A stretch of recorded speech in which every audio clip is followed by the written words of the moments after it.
ఈరోజు మహాత్మా గాంధీ వర్ధంతి.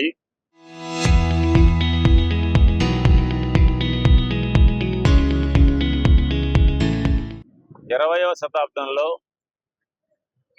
ప్రపంచాన్ని తీవ్రంగా ప్రభావితం చేసినటువంటి గొప్ప వ్యక్తులలో మహాత్మా గాంధీ చెప్పుకోవాలనంటే మొదటివాడు రెండవవాడు అవుతాడు.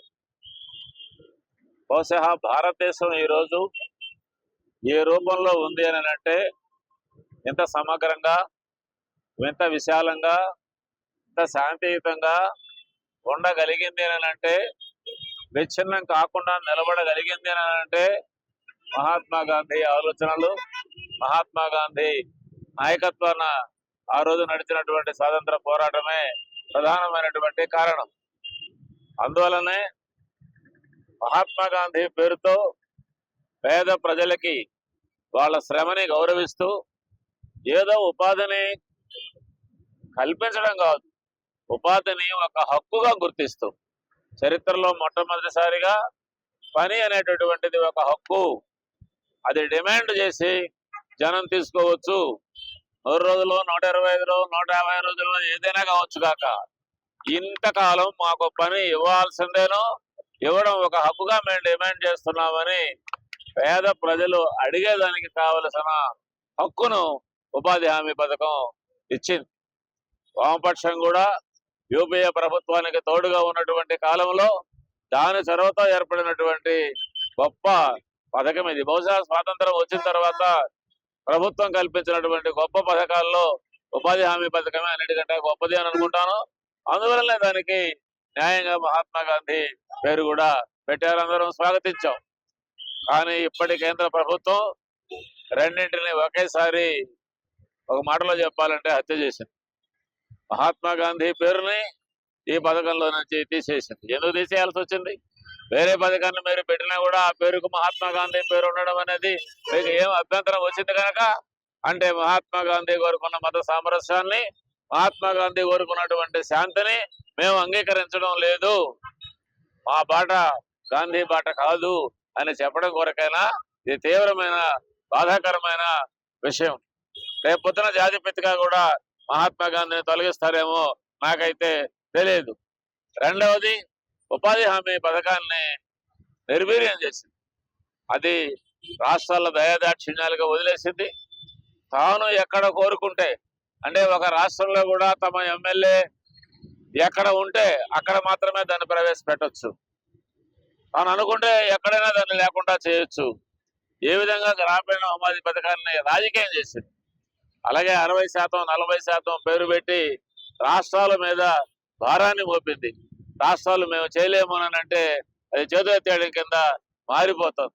ఏమైనా ఈ ఉపాధి హామీ పథకాన్ని ఈ విధంగా రద్దు చేయడంతో, నిర్వీర్యం చేయడంతో కోట్లాది మంది ప్రజానీకానికి, మరీ ముఖ్యంగా ఉత్తర భారతదేశం లాంటి చోట, పని లేని చోట ఆడవాళ్ళకి, వికలాంగులకి కూడా పని కల్పించేటటువంటి అవకాశం కాస్త పోయింది. వాళ్ళు కూటికి లేకుండా వలసపోయేటటువంటి పరిస్థితి వస్తుంది. దుర్మార్గంగా పేదలకు వ్యతిరేకంగా, మహాత్మా గాంధీకి వ్యతిరేకంగా, రెండింటికి ఏకకాలంలో వ్యతిరేకంగా వ్యవహరించిన కేంద్ర ప్రభుత్వపు ధోరణిని వ్యతిరేకిస్తున్నాం.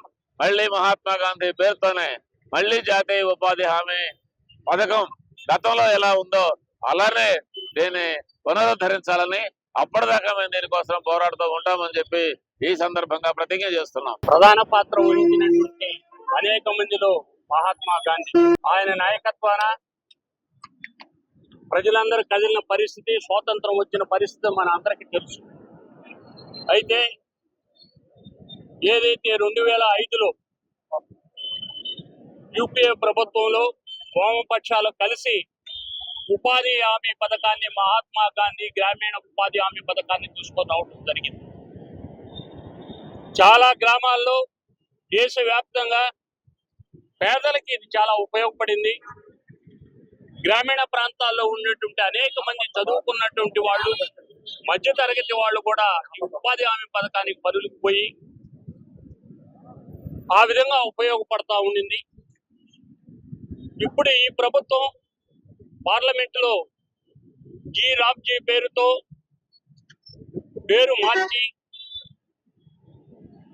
దానికి కావలసినటువంటి గతంలో 90% కేంద్ర ప్రభుత్వం 10% రాష్ట్ర ప్రభుత్వాలు నిధులు కేటాయించాల్సి వస్తే ఈరోజు కేంద్రం 60%, రాష్ట్రాల మీద 40% భారం వేశారు.